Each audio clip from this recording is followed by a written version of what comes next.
Okay, Spoon TV Live. We're still here at the Providence Baptist Church, and of course, we are now in conversation with the bishop here. Bishop, firstly, just introduce yourself for us.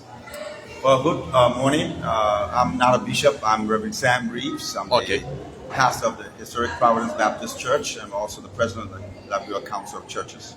Okay, Reverend Reeves, welcome. Today, we saw a welcome ceremony being held here by the leadership of the Providence Baptist Church, welcoming the legislators, the whole section there within in the church. What do you make of this? Well, thank you. For several years now, I really have been inviting successive speakers and other members of the House of Representatives to remember that the old Providence Baptist Church, which is a national shrine by act of the National Legislature in 1976, Okay. Is the original home of the legislature. In 1847, when the Declaration of Independence was signed, that was where both houses had its first session. Okay. That was where the first governing session of this republic was held. And so we've just been inviting them to come back and get some historical reflection. And luckily this speaker in this house agreed and decided last week that they will hold the opening session before the President's State of the Nation's address here. That session was held on Capitol Hill, and then they came in at 11 o'clock today just for a time of some historical and spiritual reflection of what this place actually is. Okay, so they are not going to be having their regular section here. Oh no, this is too small for them.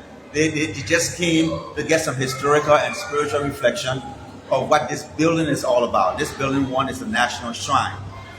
This building is the place that the Declaration of Independence of the Republic of Liberia was signed, where the flag was designed, where the Constitution was being constructed.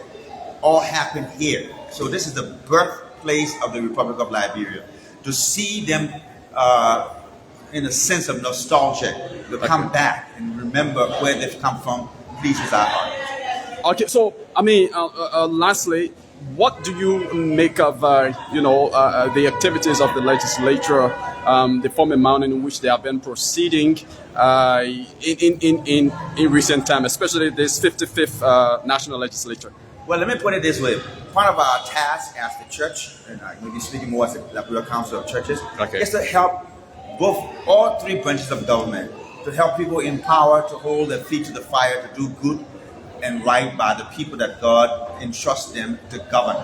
So with no excuse for this particular legislature, we just want them to make sure that they're passing just laws, that the national resources of this nation, most of it is being used for most of its people and not the other way around. And so we'll be there to hold their feet to the fire, but we also want to work collaboratively. There's some things that we can do to help them. There's some needs that they have that we can provide, and vice versa. Listen, more than 90% of schools in this country are owned and operated by religious institutions, the church, the mosque, and others. And so we have to work together. Even medical facilities, we have to work together. We have to partner. And so this is a renewal, a call again for a partnership, a greater partnership between the church and the state. Reverend, thank you very much. It's been a pleasure having you. Thank you. God bless. Welcome.